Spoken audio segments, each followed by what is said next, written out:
ಎಲ್ಲರೂ ಪರಿಚಯ ಮಾಡಿಕೊಡ್ತೇನೆ. ಎಲ್ಲರಿಗೂ ಇದ್ದೇ ಗೊತ್ತಿದೆ. ಆರೂರು ಮಂಜಣ್ಣ, ನಮ್ಮ ಉಪಾಧ್ಯಕ್ಷರು ಶೇಖರಣ್ಣ, ಕಬ್ಬನಹಳ್ಳಿ ಜಗಣ್ಣವರು, ಮಾಜಿ ಅಧ್ಯಕ್ಷರು ಹಾಲಿ ನಿರ್ದೇಶಕರು ಸತೀಶ್ ಅಣ್ಣವರು, ಗಿರೀಶ್ ಅಣ್ಣ, ಜಯರಾಮಣ್ಣವ್ರಣ್ಣ.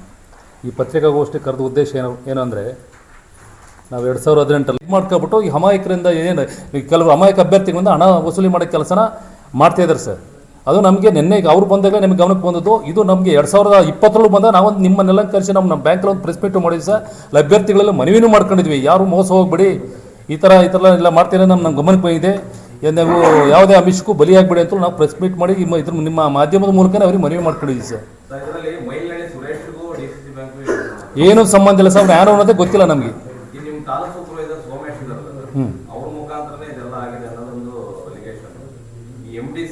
ಸಿಗ್ನೇಚರ್ ಸಮೇತ ಲೆಟರೇಟ್ ಸಮೇತ ಬರುತ್ತೆ, ಆದ್ರೆ ಅವ್ರ ಥ್ರೂನೇ ಹೋಗಿರೋದು ಅಂತ.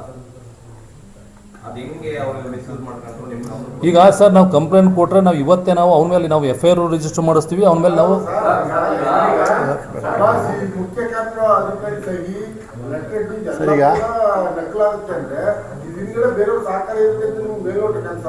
ಅಲ್ಲ ಸರ್, ಈಗ ಅಲ್ಲ ಸರ್, ನಾವು ಇವತ್ತೇ ಕೊಡ್ತೀವಿ ಸರ್. ಈಗ ಇವತ್ತೇ ನಾವು SP ಅವರಿಗೆ ಕಂಪ್ಲೇಂಟ್ ಮಾಡ್ತೀವಿ ಸರ್ ಈ ವಿಚಾರವಾಗಿ.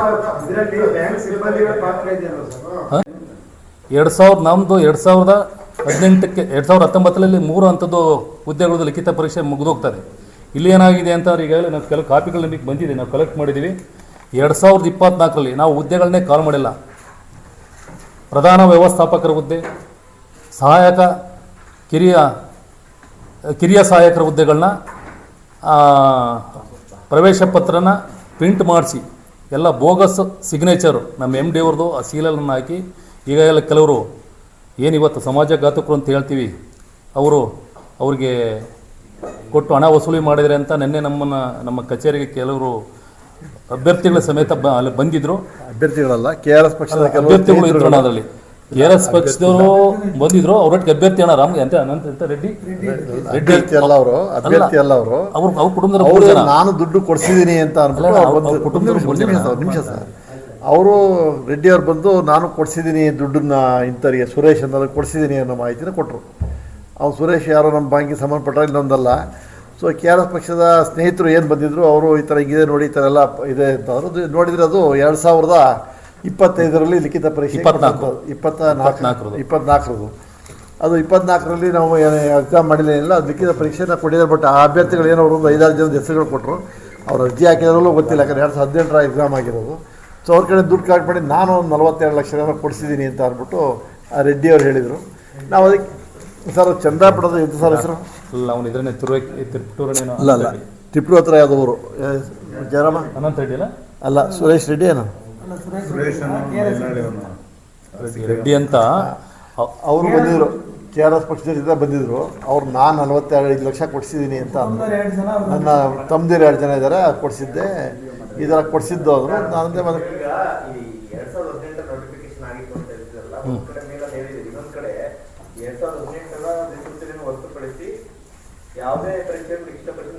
ಮಾಡಿಲ್ಲ ಸರ್, ಅದಾದ್ಮೇಲೆ ಯಾವುದೂ ಆಗಿಲ್ಲ. ಅಲ್ಲ, ಹಿಂದೆ ಆಗಿತ್ತು ಸರ್, 2018 ಆಗಿದ್ಬಿಟ್ರೆ ಮಾಡಿಲ್ಲ. 18 ಕಾಲ್ ಮಾಡಿದ್ದೀವಿ. 19 6ನೇ ತಿಂಗಳಲ್ಲಿ ಒಂದು ಹಂತದ ಪರೀಕ್ಷೆ ಆಗ್ತದೆ ಅಟೆಂಡರ್ ಹುದ್ದೆಗೆ, ಅಲ್ಲ IT ಸೂಪರ್ವೈಸರ್ದು. 2019 10ನೇ ತಿಂಗಳಲ್ಲಿ 15ನೇ ತಾರೀಕು ಒಂದು ಆಗ್ತದೆ, 30ನೇ ತಾರೀಕು ಒಂದು ಎಕ್ಸಾಮ್ ಆಗ್ತದೆ. ಅದು ಬಿಟ್ಟರೆ ಅಲ್ಲಿಂದ ಇಲ್ಲಿ ತನಕ ಯಾವುದೇ ಪರೀಕ್ಷೆನೂ ಆಗಿಲ್ಲ, ಮತ್ತೆ ಅಧಿಸೂಚನೆ ನಾವು ಹೊರಡಿಸಿಲ್ಲ, ಏನೂ ಆಗಿಲ್ಲ ಸರ್. ಅದೇ ತಡೆಯಾಜ್ಞೆ ಈ ಕೋರ್ಟಲ್ಲಿದೆ, ಕೋರ್ಟಲ್ಲಿ ಪ್ರಕರಣ ಚಾಲ್ತಿಲಿದೆ ಸರ್.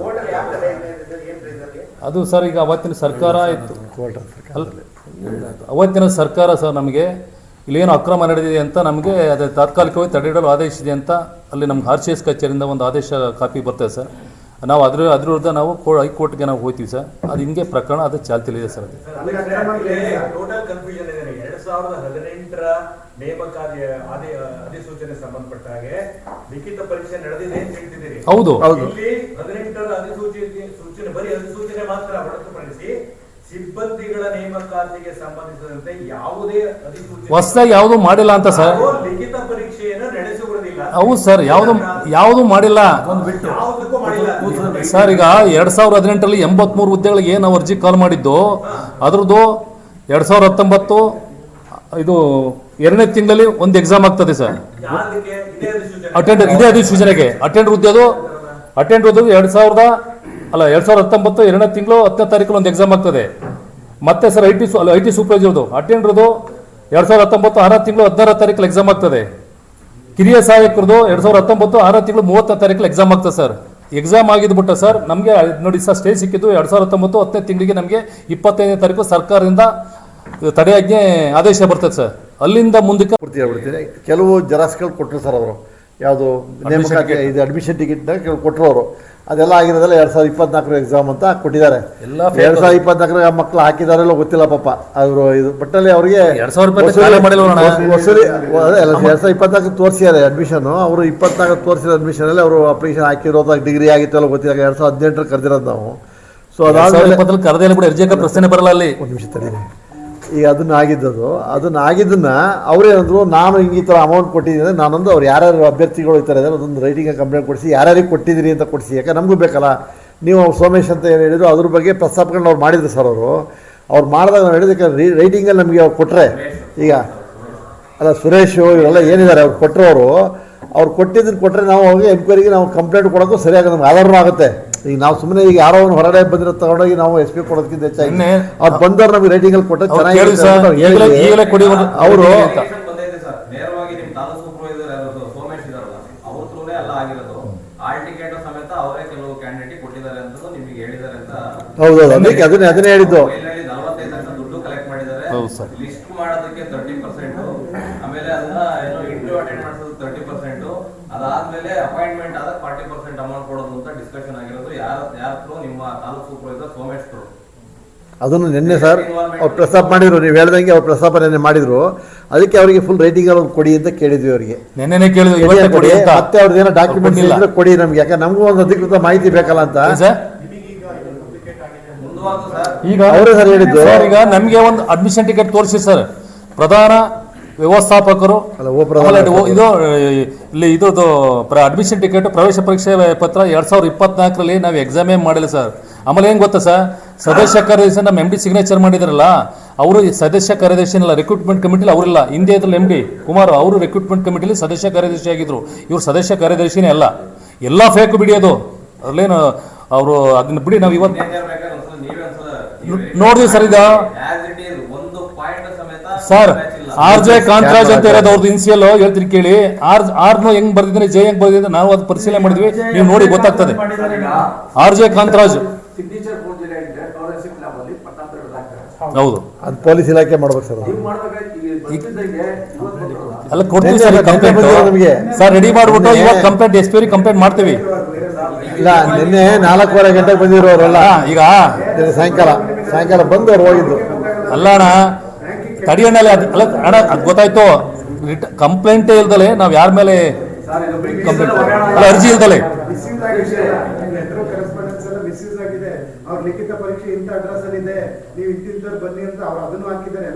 ಅಣ್ಣ ನೆನ್ನೆ ಸಿಕ್ಕಿದ್ದಾನೆ ಅಡ್ಮಿಷನ್ ಟಿಕೆಟ್. ಅದು ಸರ್ ನೆನ್ನೆ ತಂದು ತೋರಿಸಿದ್ದು. ಕೊಟ್ಟ ಅಲ್ಲ KRS ಪಾಟ್ರಿ ಗೊತ್ತಾಯ್ತು ಅಂದ್ರೆ ಅವ್ರು ಯಾರು ದುಡ್ಡು ಕೊಡಿಸಿದ್ದ ಅವ್ರು ಕೊಟ್ಟವನೆ. ಸದಸ್ಯ ದುಡ್ಡು ಕೊಟ್ಟರು, ಅವ್ನ ಫ್ಯಾಮಿಲಿ 2 ಜನ ಕೊಡಿಸಿದ ದುಡ್ಡು. ಅದು ನಮಗೆ ಗಮನಕ್ಕಿಲ್ಲ ಸರ್, ಅದು ಗಮನಕ್ಕಿಲ್ಲ. ನಿನ್ನೆ ಬಂದವರು ಕೊಟ್ಟರು ನಮಗೆ, ಅದು ನೋಡಿದಾಗ ಗೊತ್ತಾಯ್ತು ಏನಪ್ಪ ಹಿಂಗೆಲ್ಲ ಮಾಡೋರಲ್ಲ ಅಂತ ಅಂದ್ಬಿಟ್ಟು. ಹಂಗಾಗ್ಬಿಟ್ಟು ಇವತ್ತು ಅದನ್ನು ಪ್ರೆಸ್ ಮೀಟ್ ಮಾಡಿ ಕಂಪ್ಲೇಂಟ್ ಕೊಡ್ತೀವಿ ಸರ್. ಅವ್ರು ಯಾರೇ ಆಗಿಲ್ಲ ಸರ್, ರಕ್ಷಣೆ ಮಾಡೋ ಪ್ರಶ್ನೆ ಇಲ್ಲ ಸರ್.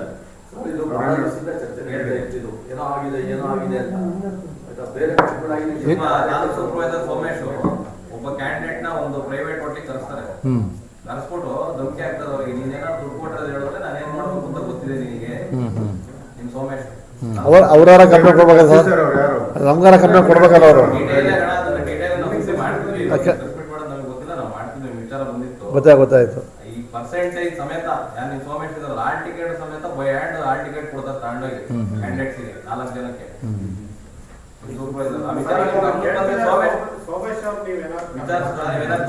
ಸರ್ ನಿನ್ನೆ ಬಂದಿರೋದು ಇದು ನಮ್ಮ ಗಮನಕ್ಕೆ. ಅವರು ನೆನ್ನೆ ಪ್ರಸ್ತಾಪ ಮಾಡಿದ್ದು ನಿನ್ನೆ ಅವರು ಏನು ನಮ್ಮ KRS ಸಹಿಯನ್ನು ನಕಲು ಮಾಡೋದಕ್ಕೆ ಅಥವಾ ಯಾರು ಇದ್ರೆ ಕ್ರಮ ಕೈಗೊಳ್ಳಿ ಅಂತ ಇದುವರೆಗೂ ನೀವು ಯಾಕೆ ಗೊತ್ತಲ್ಲ? ಅಲ್ಲ ಸರ್, ನಮಗೆ ಒಂದೇ ಒಂದು ಕಂಪ್ಲೇಂಟ್ ಸರ್, ಇವತ್ತುವರೆಗೆ ಒಂದು ಕಂಪ್ಲೇಂಟ್ ಬಂದಿಲ್ಲ ಸರ್. ಡೂಪ್ಲಿಕೇಶನ್ ಆಗಿದೆ ಅಂತ ನಿಮಗೆ ಅಲ್ಲ ನಮಗೆ ಸರ್, ಈಗ ಇವಾಗ ಏನಾಯ್ತು, ಈ ನಿನ್ನೆ ಬಂದಿರೋ ಸರ್, ಇದು ಡೂಪ್ಲಿಕೇಶನ್ ಆಗಿ ವೈರಲ್ ಆಗಿದೆ ಯಾವಾಗ ಸರ್? ಅದು 2 ತಿಂಗಳಾಯ್ತು. ಇದು ವೈರಲ್ ಆಗಿರೋದಾ ಸರ್? ನಮ್ಗೆ ಅದರದ್ದು ಅಡ್ರೆಸ್ ಎಲ್ಲ ಹಾಕಿ ನಿಮ್ಮ ಪ್ರಧಾನ ಇದ್ರ ವ್ಯವಸ್ಥಾಪಕರ ಹೆಸರಲ್ಲಿ ನಿಮ್ಮ ಅಡ್ರೆಸ್ಸಿಗೆ ಈ ತರ ದಿನಾಂಕದಂದು ನೀವು ಹಾಜರಾಗಿ ಅಂತೆಲ್ಲ ಬಂದು ಡೂಪ್ಲಿಕೇಟ್ ಆಗಿರ್ತಾನೆ ಅದು ಸರ್. ಈಗ ನಮ್ಗೆ ಏನಾಯ್ತು, ಈಗ ನಮಗೆ ಬಂದಿದ್ದು ನಿನ್ನೆ ಬಂದು ಅವ್ರೇನು KRS ಪಕ್ಷ ನಮಗೆ ಅವರು ಸರ್ ಅಲ್ಲ ಸರ್, ರೈಟಿಂಗ್ ಅಲ್ಲಿ ಕೊಟ್ಟಿಲ್ಲ, ಅವರು ರೈಟಿಂಗ್ ಕೊಟ್ಟಿಲ್ಲ ಸುಮ್ಮನೆ. ನೀವು 2018 ಅಧಿಸೂಚನೆ ಮೇಲೆ 2019 ಪರೀಕ್ಷೆ ಮಾಡಿ. ಹೌದೌದು ನೀವು ಆ ಪರೀಕ್ಷೆ ಆಯ್ಕೆ ಕ್ರಮನ ಅಂದ್ರೆ ಒಂದು ಪರೀಕ್ಷೆ ಆಗಿರೋದು ನಿಜ ಅಂತ ನಿಮ್ಮ ಪ್ರಕಾರ. ಹೌದು ಆ ಪರೀಕ್ಷೆ ನಡೆದಕ್ಕೆ ತಡೆಯಾಜ್ಞೆ ಸಿಕ್ಕಿದೆ. ಹೌದೌದು ಹೌದು ಈ ಪರೀಕ್ಷೆನ ಯಾವ ಕ್ರೈಟೀರಿಯಾ ಅಂದ್ರೆ ಎಲ್ಲರೂ ನೀವು ಅಡ್ವರ್ಟೈಸ್ಮೆಂಟ್ ಕೊಟ್ಟಿದ್ರ ಯಾವ ಸರ್ ಅಡ್ವರ್ಟೈಸ್ಮೆಂಟ್ ಕೊಟ್ಟು ಎಲ್ಲ ಆಗಿ ಅದಕ್ಕೆ ನೋಡಿ ಸರ್, ಇಂತಿಂಥ ಹುದ್ದೆಗೆ ಇಷ್ಟು ಅಪ್ಲಿಕೇಶನ್ಸು ಬಂದಿದೆ ಅಂತಲೂ ಇದೆ. ಎಕ್ಸಾಮ್ ಕಂಡಕ್ಟ್ ಮಾಡೋದು ಅವರು ಅಲ್ಲ, ಎಕ್ಸಾಮ್ ಕಂಡಕ್ಟ್ ಮಾಡೋದು ಕೇಳ್ತಿಲ್ಲ ಇದು ಸರ್. ಎಲ್ಲ ಕಾನೂನು ಅಲ್ಲ ಸರ್, ನಿಯಮಾವಳಿ ಪ್ರಕಾರ, ಸರ್ಕಾರದ ಆದೇಶದ ನಿಯಮಾವಳಿ ಪ್ರಕಾರನೇ ನಾವು ಮಾಡಿದ್ವಿ ಸರ್. ಅದಕ್ಕೆ ಅದು ಮಾಡಿ ನಾವು ರಿಟರ್ನ್ ಟೆಸ್ಟ್ ಆಯಿತು, ಅಷ್ಟೊಳಗಡೆ ಅದಾದ ರಿಟರ್ನ್ ಟೆಸ್ಟ್ ಆದ 4 ತಿಂಗಳಿಗೆ ಸರ್ಕಾರದಿಂದ ಯಾರೋ ಒಂದು ದೂರದರ್ಶಿ ಕೊಟ್ಟು CM ಅವರಿಗೆ, CM ಅವರು RC ಪ್ರಿನ್ಸಿಪಾಲ್ ಸೆಕ್ರೆಟರಿ ಬರ್ದು, ಪ್ರಿನ್ಸಿಪಾಲ್ ಸೆಕ್ರೆಟರಿ RCC ಬರ್ದು, RCCಯಿಂದ ನಮಗೊಂದು ಪತ್ರ ಬರ್ತದೆ ಸರ್. ಇದು ನೇಮಕಾತಿ ತಾತ್ಕಾಲಿಕವಾಗಿ ತಡೆ ಹಿಡಿಯಲು ಆದೇಶದಿಂದ ಬರ್ತಾರೆ. ನಾವು ಅದ್ರ ವಿರುದ್ಧ ನಾವು ಕೋರ್ಟ್ಗೆ ಹೋಗ್ತೀವಿ ಸರ್. ಈಗ ಅಲ್ಲಿ ಕೋರ್ಟಲ್ಲಿ ಪ್ರಕರಣ ಚಾಲ್ತಿಲಿದೆ ಸರ್. ಅದು ಬಿಟ್ಟರೆ ನಾವು ಅಕ್ರಮ ಆಗಿದೆ ಅಂತ ಅವ್ರು ಹೇಳ್ತಾರೆ ಸರ್. ಕೋರ್ಟ್ ಮಾಡ್ತಾರೆ ಇದಕ್ಕೆ ತಡೆ ನೀಡೋದಕ್ಕೆ ಯಾವ ರೀತಿಯಲ್ಲಿ ಒಳಗೆ ಇದನ್ನ ಸ್ಟಾಪ್ ಮಾಡಿ ಸರ್. ಈಗ ಅಲ್ಲ ಸರ್, ಇವತ್ತಿನ ರಾಜಕೀಯ ಪರಿಸ್ಥಿತಿ ನಿಮಗೆಲ್ಲ ಗೊತ್ತಿದೆ ಸರ್. ಅವತ್ತೇನಾಯಿತು ಅಂದರೆ 2019ರಲ್ಲಿ ಸರ್, ಅಲ್ಲಿ ರಿಟರ್ನ್ ಟೆಸ್ಟ್ ಆಗಿದ್ದು ಬಿಟ್ಟರೆ ನೇಮಕಾತಿನಲ್ಲಿ ನಿರ್ದೇಶಕರ ಸಂಬಂಧಿಕರಿಗೆ, ಅಧ್ಯಕ್ಷರ ಸಂಬಂಧಿಕರಿಗೆಲ್ಲ ರಿಕ್ರೂಟ್ಮೆಂಟ್ ನೇಮಕಾತಿ ಆಗೋಗಿದೆ, ಇದು ಅಕ್ರಮ ನಡೆದಿದೆ ಅಂತ ದೂರರ್ಜಿ ಕೊಡ್ತಾರೆ. ಇಲ್ಲಿ ಏನೂ ಆಗಿಲ್ಲ, ರಿಟರ್ನ್ ಟೆಸ್ಟ್ ಬಿಟ್ಟರೆ ಏನೇನೂ ಆಗಿಲ್ಲ.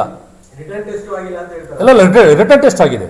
ಯಾವ ಕ್ರೈಟೀರಿಯಾ ಮೇಲೆ ಅವರೆಲ್ಲ ಕಳಿಸಿದಿರಿ, ಯಾವ ಬೇಸ್ ಮೇಲೆ ಪರ್ಸೆಂಟೇಜ್ ಮೇಲೋ ಏನೋ ಅಭ್ಯರ್ಥಿಗಳು ಎಲ್ರಿಗೂ ತಲುಪಿಲ್ಲ ಅನ್ನೋದಿದೆ. ಯಾರೋ ಇಲ್ಲ ಸರ್, ಎಲ್ಲರಿಗೂ ಹೋಗಿದೆ, ಪರ್ಸೆಂಟೇಜ್ ಮೇಲೆ ಕಳಿಸಿರೋ ಸರ್ ಅದು. ಈಗ ಅಧ್ಯಕ್ಷ, ಈಗ ಡೂಪ್ಲಿಕೇಟ್ ಆಗಿದೆ, ಸಿಗ್ನೇಚರ್ ಫೋರ್ಜರಿ ಆಗಿದೆ ಅಂತ ಎಲ್ಲರೂ ಹೇಳ್ತೀವಿ, ಕಂಪ್ಲೇಂಟ್ ಕೊಟ್ಟಿಲ್ಲ. ಎಲ್ಲ ನೋಡಿದ್ರೆ ಯಾರು ರಕ್ಷಣೆ ಮಾಡಕ್ಕೆ ಹೊರಟಾಗಿ ಕಾಣ್ತಾರೆ. ಯಾವುದೇ ಸರ್, ಇಲ್ಲಿ ರಕ್ಷಣೆ ಮಾಡೋ ಪ್ರಶ್ನೆ ಇಲ್ಲ ಸರ್. ಸರ್ ಇವತ್ತು ನಾವು ಹೇಳ್ತಿದ್ವಲ್ಲ, ಇವತ್ತು ನಾವು ಸರ್ ಅವತ್ತುವೇ ಪ್ರಕಾಶ್ ಕೋಟ್ SP ಇದ್ದಾಗ ನಾನು ಮತ್ತೆ ನಮ್ಮ MD ಹೋಗಿದ್ವಿ ಸರ್. ಹಿಂದೆ MD ಕುಮಾರನ್ ಅವ್ರನ್ನ ಕರ್ಕೊಂಡು ಜೊತೆಲ್ಲ ಹೋಗಿ ಅವ್ರು ಭೇಟಿಯಾಗಿ ಅವ್ರೇನು ಮಾಡಿದ್ರು, ಕ್ರಿಮಿನಲ್ ಬ್ರಾಂಚ್ ದೇವೇಂದ್ರಪ್ಪ ಅಂತ ಇನ್ಸ್ಪೆಕ್ಟರ್ ಇದ್ರು ಸರ್, ಅವರೇ ರೆಫರ್ ಮಾಡಿದ್ರು. ಅಲ್ಲ ಸರ್, ತಡೆ ಸರ್, ಅದಾದ್ಮೇಲೆ ಏನು ಈ ಥರದ ಪ್ರಕರಣಗಳು ನಮ್ಮ ಗಮನಕ್ಕೆ ಬಂದಿರಲಿಲ್ಲ. ಇದು ಈಗ ಬಂದಿರೋ ಸರ್. ಇದೀಗ ನಾವು ಮಾಧ್ಯಮದ ಮುಂದೆ ಹೋಗಿ ನಂತರ ನಾವು SP ಅವ್ರಿಗೆ ಕಂಪ್ಲೇಂಟ್ ಮಾಡೋಣ ಅಂತ ಇದೀವಿ ಸರ್. ಇವತ್ತು ಕಂಪ್ಲೇಂಟ್ ಮಾಡ್ತೀವಿ ಸರ್. ಅದು ಅದಕ್ಕೆ ನಿಮ್ ಮಿಸ್ಯೂಸ್ ಆಗಿದೆ ಅಂದ್ರೆ ನಿಮ್ಮ ಬ್ಯಾಂಕಿಗೆ ಕೆಟ್ಟ ಹೆಸರು ಬರ್ತಾ ಇದೆ ಅನ್ನೋದ್ರೂ ಅದನ್ನ ತನಿಖೆಗಾಗ್ಲಿ ಅಥವಾ ಇದು ಮಾಡಿ ದೂರ ನೀಡೋದು ಈಗ ಅಲ್ಲ ಸಾಹೇಬ್ರೆ, ಅಲ್ಲ ಆಗಿದೆ ಅಂತ ಹೇಳ್ತೀರಾ. ಅದೇ ಸಸ್ಪೆಕ್ಟ್ ಇರೋದನ್ನ ಏನು ಹೇಳ್ಕೊಳ್ಳಲ್ಲ ಯಾರು ನೀವು. ಅಲ್ಲ, ಸಸ್ಪೆಕ್ಟು ಅಂತಂದ್ರೆ ಸರ್, ಈಗ ಇದುವರೆಗೂ ಒಂದೇ ಒಂದು ರಿಟರ್ನ್ ಕಂಪ್ಲೇಂಟ್ ಬಂದಿಲ್ಲ. ಅಲ್ಲಲ್ಲ, ಈಗ ಸರ್ ಡೂಪ್ಲಿಕೇಶನ್ ಆಗಿದೆ ನಮ್ಗೆ ಗೊತ್ತಾಗಿದೆ. ನಾವು ಇವತ್ತು ನಿಮ್ಮ ಇಲ್ಲ ಮಾಧ್ಯಮದ ಮುಂದೆ ಅಭ್ಯರ್ಥಿಗಳಿಗೆ ಈಗ ನಿಮ್ಮ ಸುರೇಶ್ ಅವರ ಹೆಸರನ್ನ ಬಳಸಿದ್ರು. ಸುರೇಶ್ ಅವರ ಮಾಡಿದಾರೆ ಅಂದ್ರೆ ನಿಮಗೆ ಯಾವ್ದಾದ್ರು ಒಂದು ಒಂದು ನಿಮಿಷ, ನಿನ್ನೆ ಹೇಳಿದ್ರು ಸರ್ ಅವರು. ಒಂದು ನಿಮಿಷ, ನಿನ್ನೆ ಏನು ನಮ್ಮ ಮೈಲಹಳ್ಳಿ ಸುರೇಶ್ ಅಂತ ನಿನ್ನೆ ಹೇಳಿದ್ರು. ನಿನ್ನೆ ಏನು ಬಂದಿದ್ರು, ಅವ್ರ ಫೋಟೋಸ್ ಎಲ್ಲ ತೋರಿಸಿದ್ರು. ಎಂತ ಯಾವುದು ಪಾರ್ಟಿಯವರು, KRS ಪಾರ್ಟಿಯವರು ಅವ್ರು ಬಂದಾಗ ಅವ್ರು ಹೇಳಿದ್ರು, ಫೋಟೋನು ತೋರಿಸಿದ್ರು ಸರ್, ಇವ್ರಿಗೆ ಇದು ಮಾಡಿದ್ವಿ ಅಂತ. ಅವ್ನು ಯಾರು ಅವರು ಬೆಳಗುಂದರ ಒಬ್ರು ತಾಲೂಕು ಅಧ್ಯಕ್ಷ ಅಂತ ತಾಲೂಕು ಅಧ್ಯಕ್ಷರು ನಮ್ಮೂರು ಪಕ್ಕರೆ ಇವರೇ ಅಂತ ಫೋಟೋ ತೋರಿಸಿದಾಗ ನಾವು ಅವ್ರ ಹತ್ರ ಕೆಲವು